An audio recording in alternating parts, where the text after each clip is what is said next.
கனகத்திரளே போற்றி. சிவா பொச்சின்னோம். இந்த நேரம் கவனமா கேளுங்க. சாமி தில்லையில இருக்கிறோம். நடராஜருக்கு அபிஷேகம் ஆகணும். நடராஜருக்கு அபிஷேகம் ஆக போகுது. அதுக்கு பொற்சுண்ணை இடிச்சு கொடுக்கணும். நீங்க எல்லாம் என்ன பண்றீங்க? வீட்டுல இருந்து கையில ஒரு தட்டுல அழகா பக்கத்து வீட்டு பெண்களை எல்லாம் கூட்டிக்கிட்டு பூமாலையே ஏத்திக்கங்க. அப்புறம் என்னது முத்து நல் தாம ஏத்திக்கங்க. அப்புறம் முளை கூட தூக்கிட்டு வாங்க. வச்சு கோயிலுக்குள்ள வந்து தீபம் வைங்க. வச்சாச்சா வச்சாச்சா எல்லாரும் கற்பனையில எடுத்துட்டு வாங்க.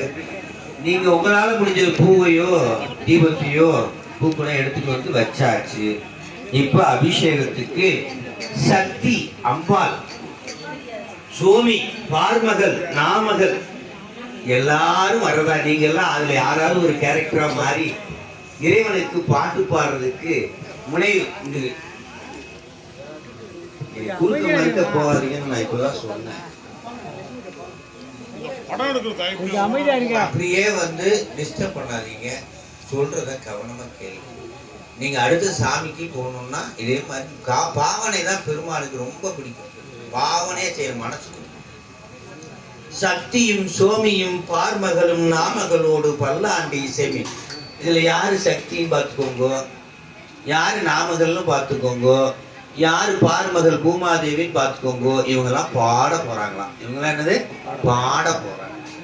சித்தியும் கௌரியும் பார்வதியும் கங்கையும் வந்து கவரி கொன்மை. சாமிக்கு சாமரை எடுத்துட்டு வந்து வீசிக்கிட்டு இருக்காங்களாம். அபிஷேகம் ஆகும்போது சாமி ரெடியா ஆகுறாராம். யாரெல்லாம் வர்றாங்களாம் சாமிக்கு விசிற ரெடியா இருக்காராம். இப்ப சுவாமி நாம இப்ப என்ன பண்ணி பாக்கி இருக்குது? இடிச்சு கொடுக்கறது தான் பாக்கி இருக்குது. எல்லாம் வந்துருச்சு. இடிச்சு கொடுக்கற வேண்டியது பாக்கி. அதுக்கு நான் யாரை கூப்பிடணும்? இடிக்கிறதுக்கு நம்மளால முடியாது. பெண்கள் தான் இதுல எல்லாம். இந்த தெரிஞ்ச வித்த தெரிஞ்சவங்க யாரு? பெண்கள் தான். அவங்கள கூப்பிட்டு எப்படி உலக்கைய போட்டு அந்த வாசனை திரவியங்கள்லாம் இடிச்சு பெருமானு கொடுக்கணும் அப்படின்ற தானியங்களை இடிக்கணும்னு தெரிஞ்சவங்க. அதை கூப்பிடுறாரு. 2வது பாட்டுல பாடுறவங்க கூப்பிடுறாங்களாம். எப்படி கூப்பிடுறாங்க? கூயல் வாசலை எம்பிராக்கு பொற்சுண்ணம் இடிக்க வேண்டும். மாவின் வடுவகீர் அன்னக்கண்ணீர் வம்மின்கள் இங்க வாங்க வாங்க. அழகிய மாங்காயை போன்ற விழிகளை உடைய வண்ணக்கண்ணீர் இங்க வாங்க. வந்து உடன் பாடுமீன் எங்களோட பாடுங்க. கூவுமீன் அங்க எல்லாம் வெளியில நிக்கிறாங்க பாரு. அங்கெல்லாம் கூவுங்க. கூவுமீன் தொண்டர் புறம் நிலாமே. யாரும் வெளியில போய் நிக்காதீங்க. வாங்க இடிக்கிறதுக்கு உள்ள வாங்க, உள்ள வாங்க. குனிமின் தொழுமின் எங்கோம் என் கூத்தன் தேவியும் தானும் வந்து எமையால செம்பொன் பொற்சுண்ணம் இடித்து நாமே. என்னை இறைவியும் இறைவனும் ஆள்வதற்கு இந்த அபிஷேகத்தை செய்து இடித்து ஆள்வதற்கு நாமும் தயாராகும் என்று 3வது பாட்டிலிருந்து இடிக்க போறாங்க.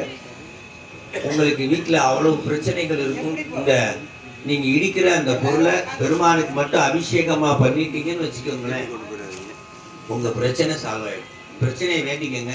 ரொம்ப கடும் பிரச்சனை எது இருக்கு எல்லாம் சரியாகும் நினைக்கிறவங்க வந்து ஒரு பாட்டுக்கு 4-5 பேர் வாங்க. அப்படியே போய் உட்கார்ந்துருங்க. அடுத்த பாட்டுக்கு யாருக்கெல்லாம் இருக்கோ அப்படி நில்லுங்க. இவங்க கொடுத்துட்டு போயிடுவாங்க. பாடுங்க. நிறைவில அந்த அபிஷேக பொருளை இறைவனுக்கு நீங்க சாத்தி அபிஷேகம் பண்ணிடுங்க. உங்க பிரச்சனையெல்லாம் இன்னையோட அந்த பிரச்சனை எதுவும் எங்கள்கிட்ட சொல்ல வேண்டாம். சாமிகிட்ட சொல்லி இடிங்க. சரியா போயிடும். தென்னாடுடைய சிவனே எந்நாட்டவர்க்கும் இறைவா போற்றி. திருப்பொற்சுண்ணம் பிள்ளையில் அருளியது. திருச்சிற்றம்பலம்.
Thank you.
Thank you.